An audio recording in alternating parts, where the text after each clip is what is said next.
का जो हमारा ये प्रेस कॉन्फ्रेंस है, ये देश भर में बीमा क्षेत्र,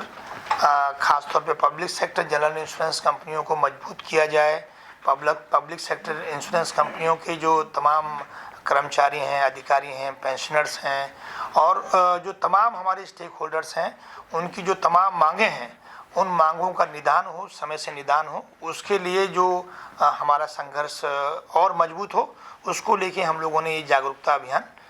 पूरे देश भर में चलाया हुआ है। चाहे वो नॉर्थ ईस्ट का हिस्सा हो, चाहे वो उत्तराखंड का हिस्सा हो, और आज हम यहाँ चंडीगढ़ में हैं। के यूनियन में कितने लोग हैं सर अभी जो आपके साथ हैं संगठन? हमारे यहाँ पे मुझे खुशी है कि हमारे संगठन के साथ साथ हमारे इंडस्ट्री में एक बहुत ही मजबूत आंदोलन चल रहा है, जिसको हम joint forum of trade unions and associations के नाम से जानते हैं, और हम उसका एक अभिन्न अंग हैं। और उसमें 18 संगठन हैं, जिसमें हमारे कर्मचारी संगठन उसमें हैं, हमारे अधिकारियों के संगठन उसमें हैं, हमारे SC ST और OBC वेलफेयर एसोसिएशंस उसमें हैं। तो समस्त पब्लिक सेक्टर जनरल इंश्योरेंस परिवार जो है आज पूरे देश के सभी संगठन जो हैं joint forum of trade unions and associations के बैनर के तहत पूरी तरह से संघर्षरत हैं। और कल हम GF2 के बैनर पे,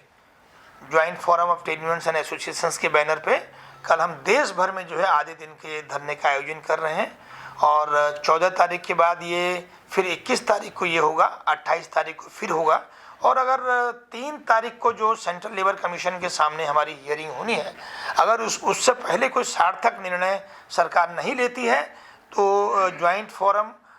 और मजबूती के साथ जो है संघर्ष को तेज करेगा। सर, क्वेश्चन ये है, जिस तरह से FDI की ओर भारत सरकार बढ़ रही है, आपको नहीं लगता कि इसका नुकसान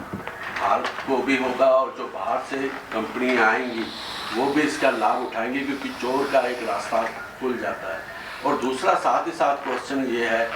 जिस तरह से सरकार निजीकरण की ओर बढ़ रही है, चंडीगढ़ बिजली विभाग जो करोड़ों प्रॉफिट में चल रहा था, उसको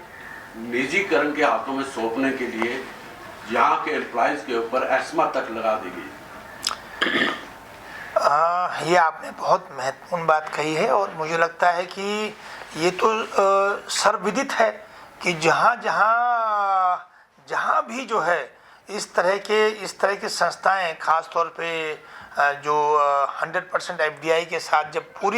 पूरी स्वतंत्रता के साथ जो है जब विदेशी कंपनियां दूसरे देशों में काम करती हैं, तो उनका अधिकतर जो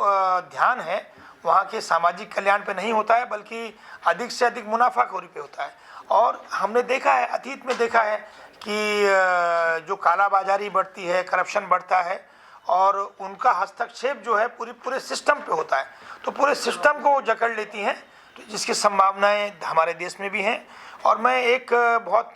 ईमानदारी के साथ और स्पष्ट तौर पे ये कहना चाहूँगा कि अभी आपने देखा कि हिडनबर्ग का जब इशू सामने आया, और उसमें भले ही वो अमेरिका में हिडनबर्ग की रिपोर्ट को लेके वहाँ से शुरुआत हुई, लेकिन हमने देखा कि कैसे हिडनबर्ग की रिपोर्ट में ये चर्चा थी कि किस तरह से हवाला के थ्रू पैसा जो है बाहर जाता है, और फिर वहाँ से जो है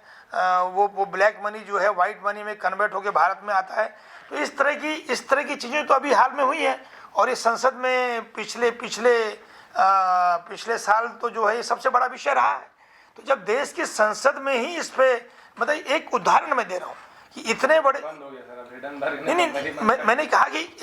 ये तो छोटा सा उदाहरण है। ऐसे इस तरह की स्थितियां रहेंगी तो कितने ही जो है इस तरह के मामले जो हैं, अगर ईमानदारी से जांच हो तो कितने मामले इस तरह के सामने आएंगे। दुर्भाग्य है कि आज जो है श्रमिक वर्ग की ताकतें जो हैं वो संघर्षरत हैं, और कॉरपोरेट्स के पक्ष में